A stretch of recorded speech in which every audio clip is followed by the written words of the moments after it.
സൗമ്യയുടെ അമ്മ ശ്രീമതി സുമതി കൂടി നമുക്കിപ്പം ടെലിഫോണിൽ ചേരുന്നുണ്ട്. അമ്മ ഈ വാർത്ത അറിഞ്ഞായിരുന്നോ? അതപ്പോ കുറച്ച് 2 മിനിറ്റ് മുന്നേ ഏതൊരു ചാനലിൽ നിന്ന് വിളിച്ചിട്ട് എന്നെ പറഞ്ഞിട്ടാണ് ഇപ്പൊ ഞാൻ വിവരം അറിഞ്ഞത്.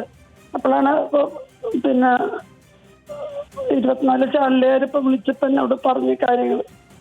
അമ്മയ്ക്ക് ഏതെങ്കിലും രീതിയിൽ ആരിൽ നിന്നെങ്കിലും എന്തെങ്കിലും വിവരങ്ങൾ ലഭിക്കുന്നുണ്ടോ? ഇതാപ്പ ഈ ചാനലുകാരെ ഞാൻ വിളിക്കുന്നത് മാത്രമാണ് ഇപ്പൊ എന്റെ ഒരു ഇത്. അല്ലാതെ എനിക്ക് ഇന്ന് ആരും വിളിച്ചിട്ടില്ല ഇതുവരെ. ഞാൻ അറിഞ്ഞിട്ടില്ല. ഞാനിത് ഇപ്പോഴാണ് അറിയണത്. ഈ നിമിഷമാണ് അറിയണത് ഈ സംഭവം നടന്നത്. കുറച്ച് സമയം മുന്നേ തന്നെയാണ് അമ്മ ഞങ്ങളും ഇക്കാര്യങ്ങളൊക്കെ അറിഞ്ഞത്. ഇതിപ്പോ പുലർച്ചെ 1:30 മണിയോടുകൂടി, ഇന്നലെ പുലർച്ചെ 1:30 മണിയോടുകൂടി ഇയാൾ കണ്ണൂർ സെൻട്രൽ ജയിലിന്റെ മതില് ചാടിക്കടന്നു എന്നാണ് പുറത്തു വരുന്ന വാർത്തകളൊക്കെ. പോലീസ് അന്വേഷണം നടത്തുന്നുമുണ്ട്. ഈ കണ്ണൂർ ജയിലെന്നെല്ലാം പറഞ്ഞ പിന്നെ മതിലെന്നെല്ലാം പറഞ്ഞ വലിയ ഉയർന്ന മതിലല്ലേ? ഇതെല്ലാം ചാടി വരണിട്ടുണ്ടെങ്കിൽ അതിനുള്ളൊരു കൂട്ടിനൊരാളില്ലാതെ സംഭവിക്കൂ?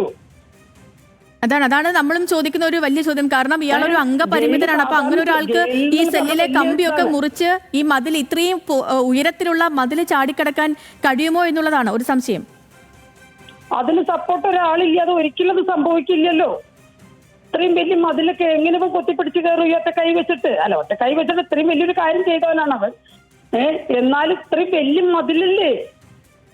എന്ത് വലിപ്പമുള്ള മതിലുകളായിരിക്കും അത്? അവനെ എത്രയും പെട്ടെന്ന് പിടിക്കണം. എത്രയും പെട്ടെന്ന് അവനെ പിടിക്കപ്പെടണം. എനിക്ക് ഒന്നും പറയാൻ പറ്റണില്ല. ഇപ്പം കൈയും കാലും വിറച്ചിട്ട് എനിക്ക് നിൽക്കാൻ പറ്റണില്ല എനിക്കിത് കേട്ടിട്ട്. അമ്മ ഒരു കാര്യം, ഇപ്പോ ഈ ഗോവിന്ദച്ചാമിയെ ശിക്ഷിച്ചതിനൊക്കെ ശേഷം പുറത്തുനിന്ന് എന്തെങ്കിലും ഒരു ഭീഷണിയോ എന്തെങ്കിലും ഈ കുടുംബത്തിന് നേരെയൊക്കെ ഉണ്ടായിട്ടുണ്ടോ? ആരെങ്കിലും വരികയോ വിളിക്കുകയോ?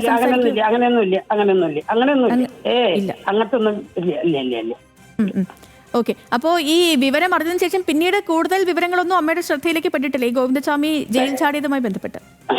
ഇല്ല. ഇതാപ്പൊ നിങ്ങളെല്ലാം ഇങ്ങനെ പറയണ ഈ ചാനലുകാരിൽ എന്നെ വിളിച്ച് അതപ്പോ ഓരോരുത്തർ വിളിച്ചുകൊണ്ടിരിക്കാണ്. എല്ലാരും വിളിച്ചിട്ട് ഈ പറയണതല്ലാതെ എനിക്കൊന്നും അറിയില്ല. ഞാൻ ഒന്നും അറിഞ്ഞിട്ടില്ല. ഞാൻ പറഞ്ഞു ഞാനിപ്പോ ഇതാ വിളിക്കാൻ വേണ്ടി വിളിച്ചുകൊണ്ടിരിക്കുമ്പോഴും കൂടി ഞാൻ ആ ഒരു വ്യക്തിനെ മനസ്സിൽ വിചാരിച്ചിട്ട് അവന്റെ മരണമാണ് എന്റെ ജീവിതത്തിലെ ഏറ്റവും വലിയൊരിത്. അത് ഇല്ലാതെ ആയിപ്പോയി ഇങ്ങനെ ജയിലിൽ ചാടിയത്. എനിക്കത് ഓർക്കാൻ പറ്റണില്ല അവൻ ജയിലിൽ ചാടിക്കാര്യം.